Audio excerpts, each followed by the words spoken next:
Welcome back to the Injury Prone Fantasy Football Podcast. I'm your host, Dr. Edwin Porras, Doctor of Physical Therapy, Medical Analyst at FantasyPoints.com. Gracias por tus oídos. Let's get right to it. Week 11 was a little bit of a bloodbath, right? Not as bad, I think, as it was initially feared. But there are some guys that are going to be out, and there are some guys that could probably be playing through some limitations. So, again, don't forget to follow me on Twitter at FBInjuryDoc. Jorge Martin, mi compadre. Make sure to follow him at GeorgeMartin17 on Twitter. I think that's his Twitter handle. Hopefully you find it with that. So make sure you also go to the Patreon, patreon.com/injuryprone. The season is wrapping up, so get you a free trial. Get yourself up to the playoffs. Go to the Patreon, patreon.com/injuryprone for the cheat sheet that includes everything: return, projected timelines, guys to target, sort of some dynasty takes. If you have questions, you have access to me basically at all times to get continuous updates of injury stuff. So injuryprone.com/ or patreon.com/injuryprone, and then shoot me a DM. Just say, I don't know, let's say roses is going to be the promo code. Shoot me a DM, add me there, and then you will get a free month. So let's move into this. Cooper Kupp. I have to get this off my chest. The Cooper Kupp situation is driving me a little bananas, and here's why. Cooper Kupp was stepped on, and I said this on Sunday. It looked like a lateral ankle sprain. I did think he was going to come back. He wasn't able to come back. He was obviously in a lot of pain. It looked like a typical, what you would call a low, quote-unquote, low ankle sprain. Not a big deal. So then Sean McVay comes out and says, yeah, Kupp's ankle, quote, didn't feel quite right. At this point, it's fair, I think, to assume there is no structural issues wrong with the ankle. I don't think anything like that. I think at worst, because he got stepped on specifically, he also has a bit of a contusion or bruising. That stuff's hard to play through. That's painful.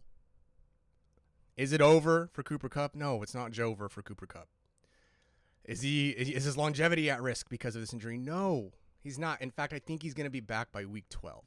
So people need to stop freaking out. Remember when Saquon Barkley tore his ACL and then got stepped on, everybody lost their minds, and then Saquon Barkley goes on to play the entire 17-game season last year?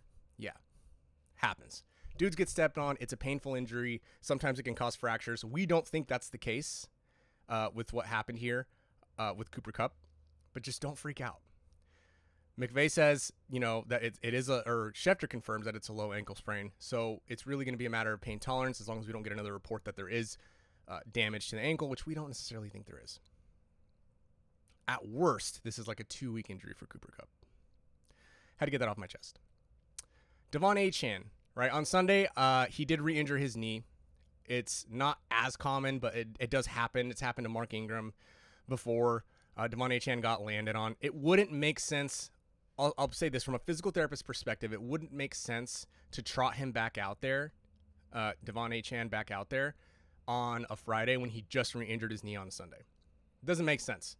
So, but I don't think this is necessarily doomsday scenario either. So, at this point, plan to be without Devon Anan. I think at best he'll be out there on a snap count, but I can't necessarily see it happening simply because when you re-injure the knee, it's going to take longer than 5 days for dudes to feel back to 100%. So again, either a limited Devon Anan or no Devon Anan, simply because of the quick turnaround. Another knee, another running back. Aaron Jones went down, and it looked like a sprained MCL. Aaron Jones has a history of these, so that's super common. That's very normal.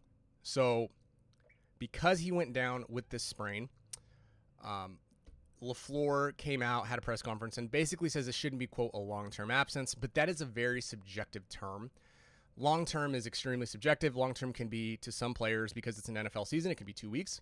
Long-term to some NFL players can be 8 weeks if you look at Justin Jefferson. So really, this is going to be a matter of how they define long-term. At the very best, the best case scenario is that doesn't seem like he tore his ACL, which would have been the next mechanism you would have worried about. At worst, this is going to be a 4 to 5 week injury for Aaron Jones. At best, he really can bounce back in a week or two. So don't expect him to come back necessarily next week and potentially the following week. But we don't necessarily know the extent of the severity, unfortunately. Just plan to be without Aaron Jones. If you can get on the waiver wire, if he's even available, A.J. Dillon, I guess, probably will get more volume. So that's just somebody to consider. Ken Walker.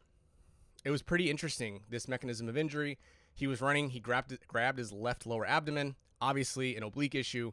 In isolation, I said this on Sunday, is not that big of a deal, but there's a little bit of nuance. Now he's dealing with the oblique, and before he was dealing with the groin. Those two issues, you don't really like that. The midsection area being impacted significantly for Ken Walker. He's also dealing with the calf issue. Just a lot of soft tissue injuries adding up for Ken Walker. I don't know if it's the training regimen. I don't know what it is necessarily, but there's something going on there with from a soft tissue perspective. I would not expect him back in the next week, just because, again, the quick turnaround. If this is a sports hernia, the worst case scenario, he's done for the season. That is on the table. I'm not going to say that it's the most likely or the most common outcome here, but because he's dealt with so many nagging injuries to the midsection, that's on the table. At the very least, plan to be without Ken Walker next week. Well, for week 12, Thanksgiving. And, of course, another running back before we get to Ken Walker's teammate, Deontay Foreman. I 100%, I'm going to be honest with you, not sure if this was a re-injury, but I went back, watched the film. He did get stepped on in a high ankle position, and that mechanism can be extremely painful. So because they have the 8-day, layoff, it's possible that he's back in 8 days, but I wouldn't necessarily, because it could be potentially a re-injury, I wouldn't bank on it. If he does come back in 8 days, I don't necessarily think he's going to be as productive as he could be. And he's always at risk to re-injure it again. Sort of reminds me in 2021 of when Dalvin Cook tried to come back from that specific injury. A very similar mechanism too, weirdly enough, and he was completely ineffective. So even if Foreman is active, I wouldn't expect a lot out of him. And good luck figuring out this backfield. I'm not even going to give you a recommendation there. Geno Smith. So Geno Smith just was brutalized by Aaron Donald. How scary is that, man? Now you know why he screamed, "Oh my God," the last time these two teams played. So Geno Smith has what Pete Carroll's calling a triceps bruise. I thought that was interesting. That mechanism is interesting. If it really is just, if it is just a triceps bruise, there is a decent chance that Geno comes back even with a quick turnaround. If it's something like a triceps strain and he has a hard time throwing the ball and a hard time extending his elbow in general because the muscle itself is strained, that's going to be a lot harder for him to come back from. But at this time, we are calling it a contusion. So as long as you work the stiffness out, as long as you work the pain out, he could play through that injury. And maybe his accuracy is a little diminished. Maybe his deep ball is a little diminished. But I do think at this point, given what we know, that Geno Smith should be able to go. As my dog continues to dig at her food bowl that she already finished. I'm sorry about that.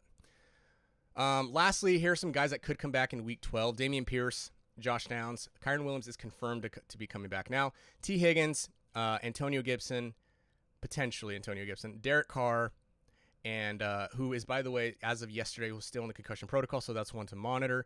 And Justin Jefferson, your guess is as good as mine. It doesn't sound like he's going to go yet. But, hey, it is what it is. Again, make sure you follow me on Twitter at FBInjuryDoc. Make sure you go to the Patreon, patreon.com/injuryprone. Sorry this one's a little later than usual, but we did it. Talk to you soon.